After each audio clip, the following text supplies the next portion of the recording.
Hello guys, secret ടിപ്സിൻ്റെ പുതിയൊരു വീഡിയോയിലേക്ക് എല്ലാവർക്കും സ്വാഗതം. ഷെടാ, ഇതെന്താണ് ബ്യൂട്ടി വ്ളോഗ്സ് മാത്രം ഇട്ടുകൊണ്ടിരുന്നതിനകത്ത് ഇപ്പോൾ കുക്കിംഗ് വീഡിയോ വന്നതെന്നായിരിക്കും നിങ്ങളിപ്പോൾ ചിന്തിക്കുന്നത്.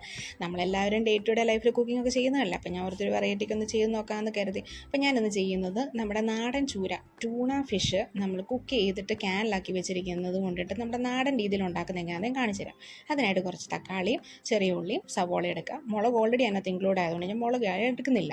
പിന്നെ ഈ തക്കാളി കട്ട് ചെയ്ത് വെക്കുക, സവോള കുനുകുനാന്ന് അരിഞ്ഞ് വെക്കുക, കുറച്ച് ചെറിയ ഉള്ളി എടുത്തിട്ട് ചതച്ച് വെക്കുക, പിന്നെ കുറച്ച് കറിവേപ്പിലയും കൂടി എടുക്കുക. എന്നിട്ടൊരു ചെറിയൊരു പാൻ അങ്ങോട്ട് വെച്ച് ചൂടാക്കി അങ്ങോട്ട് കഴിയുമ്പോഴത്തേക്കും അതിലേക്ക് കുറച്ച് നമ്മൾ ആവശ്യത്തിന് എണ്ണ ചേർക്കുന്നു. പിന്നെ നമ്മുടെ കടുകട എന്ന് പറഞ്ഞ് കടുക് വറക്കുന്നു. അതിലേക്ക് നമ്മൾ ആവശ്യമായിട്ടുള്ള നമ്മുടെ കറിവേപ്പില അങ്ങോട്ടിടുന്നു. അതും ഇട്ട് പൊട്ടിക്കുമ്പോൾ മാറി നിൽക്കാൻ മറക്കല്ലേ, ഇല്ലെന്നുണ്ടെങ്കിൽ ദേഹത്ത് എണ്ണ വീണ് നമ്മുടെ ശരീരം പൊള്ളും. ചതച്ച് വെച്ചിരിക്കുന്ന ചെറിയുള്ളിയും പിന്നെ സവോളയും കൂടി ഇട്ടിട്ട് നന്നായിട്ട് വഴവഴ എന്ന് പറഞ്ഞുകൊണ്ട് ആവശ്യത്തിലധികം നന്നായിട്ട് വഴട്ടുക. ഇതൊരുപാട് കരിഞ്ഞു പോകാതെ ഇരിക്കാനായിട്ട് നിങ്ങൾ നോക്കണം. ചെറുതായിട്ടൊന്ന് വഴന്ന് വന്നാൽ മാത്രം മതി. കുറച്ച് നേരം നന്നായിട്ട് ഇളക്കുക. പിന്നെ ഇതിൻ്റെ ഇടയ്ക്ക് ഉപ്പ് ഞാൻ ഇടുന്നുണ്ട്, അത് ഞാൻ ഇന്നത്തെ കാണിക്കാനായിട്ട് വിട്ടുപോയതാണ്. ആ ഉപ്പും കൂടി ഇട്ടിട്ട് നമ്മൾ ശകലം നേരം ഒന്ന് അടച്ചു വെക്കുക. എന്നിട്ട് വീണ്ടും എടുക്കുക. തുറന്നതിന് ശേഷം അതിനകത്ത് നമ്മൾ അരിഞ്ഞു വെച്ചിരിക്കുന്ന തക്കാളി അതിനകത്തിട്ട് നന്നായിട്ട് ഇതുപോലെ തന്നെ വീണ്ടും ഒന്ന് ഇളക്കിയെടുക്കുക. അതിലേക്ക് നമ്മൾ കുറച്ച് നേരം ഇത് നന്നായിട്ടൊന്ന് ഇളക്കി വെച്ച് മാറ്റിയതിന് ശേഷം ഇതിലേക്ക് ശകലം ഒരു എണ്ണ ഇതെല്ലാം മാറ്റി അങ്ങോട്ട് വെച്ചിട്ട് ആ പാനിലേക്ക് തന്നെ ശകലം എണ്ണ അങ്ങോട്ട് ഒഴിച്ച് ഒന്ന് കുക്കായി വരുമ്പോൾ അതിലേക്ക് നമുക്ക് മുളക് പൊടി ആവശ്യത്തിന് ഇടുക. ഞാനിവിടെ 2 സ്പൂണാണ് ഇട്ടിരിക്കുന്നത്. പിന്നെ ആവശ്യത്തിന് മല്ലിപ്പൊടി, അതൊരു ചെറിയൊരു സ്പൂൺ മാത്രമേ ഞാൻ എടുത്തിട്ടുള്ളൂ. പിന്നെ ആവശ്യമായ മഞ്ഞൾപ്പൊടി ഇതെല്ലാം കൂടി എടുത്തിട്ട് അതിൻ്റെ ഒരു പച്ച മണം മാറാൻ വേണ്ടിയിട്ട് ജസ്റ്റ് ഒന്ന് ഇളക്കി നന്നായിട്ടൊന്ന് ചൂട് കയറ്റി കൊടുക്കുക. കരിഞ്ഞു പോകാനായിട്ട് നോക്കരുത്. അത് കഴിയുമ്പോഴത്തേക്കും നമ്മൾ ഈ വഴറ്റി ഓൾറെഡി വെച്ചിരിക്കുന്ന അതുമായിട്ട് നന്നായിട്ട് മിക്സ് ചെയ്ത് നന്നായിട്ട് ഇളക്കി കൊടുക്കുക. ഇതിനകത്ത് ഉപ്പ് ഞാൻ വീണ്ടും പറയുകയാണ്, ഉപ്പ് ചേർത്തിട്ടില്ലെന്നുണ്ടെങ്കിൽ ആവശ്യത്തിന് ഉപ്പ് നിങ്ങൾ അതിനകത്ത് മിക്സ് ചെയ്ത് വെക്കാം.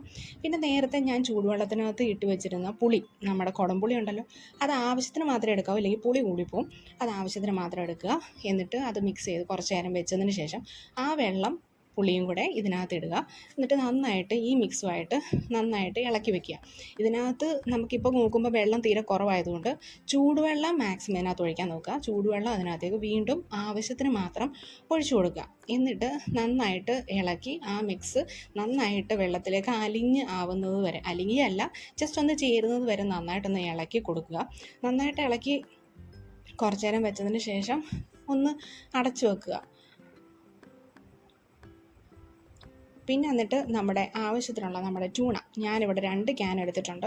ഈ 2 ക്യാനിൽ ഇത് തുറക്കുമ്പോൾ വളരെ സൂക്ഷിച്ച് വേണം തുറക്കാൻ. ഇതിൻ്റെ സൈഡ് അങ്ങനെ കൈ കൊണ്ടു കഴിഞ്ഞാൽ നന്നായിട്ട് മുറിയും. അതുകൊണ്ട് സൂക്ഷിച്ച് വേണം തുറക്കാനായിട്ട്. അറിയാത്തവരാണെങ്കിൽ അറിയാവുന്നവരെ കൊണ്ട് തുറപ്പിക്കുക.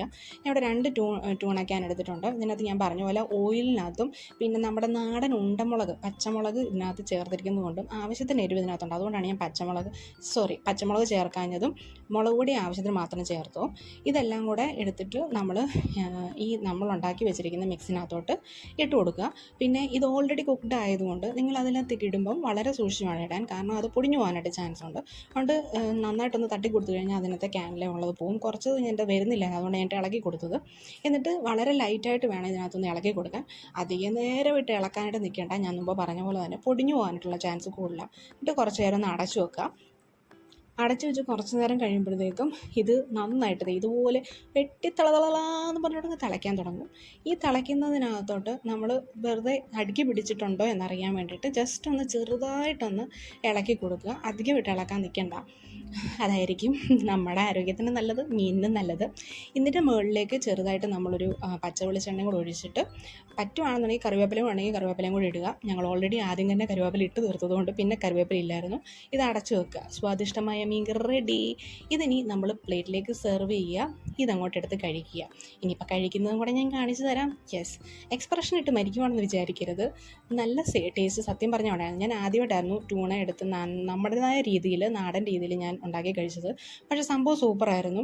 ഞാൻ ആ നിൽക്കുന്ന എക്സ്പ്രഷൻ സത്യം പറഞ്ഞാൽ റിയൽ ആയിട്ടുള്ളതായിരുന്നതുകൊണ്ട് എനിക്ക് ഒത്തിരി ഇഷ്ടപ്പെട്ടു. ഗായ്സ്, നിങ്ങൾക്ക് എല്ലാവർക്കും എൻ്റെ പുതിയ കുക്കിംഗ് വീഡിയോ ഇഷ്ടപ്പെട്ടു എന്ന് ഞാൻ വിശ്വസിക്കുന്നു. ഇഷ്ടപ്പെട്ടിട്ടുണ്ടെങ്കിലും ഇല്ലെങ്കിലും പ്ലീസ് സബ്സ്ക്രൈബ് മൈ ചാനൽ.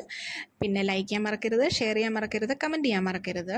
നിങ്ങളുടെ കമൻറ്റുകളിലൂടെ എനിക്ക് പുതിയ വീഡിയോസ് കൂടുതലിടാനായിട്ട് സാധിക്കും. അപ്പം പുതിയ വീഡിയോ കാണുന്നവർക്കും എല്ലാവർക്കും ബൈ.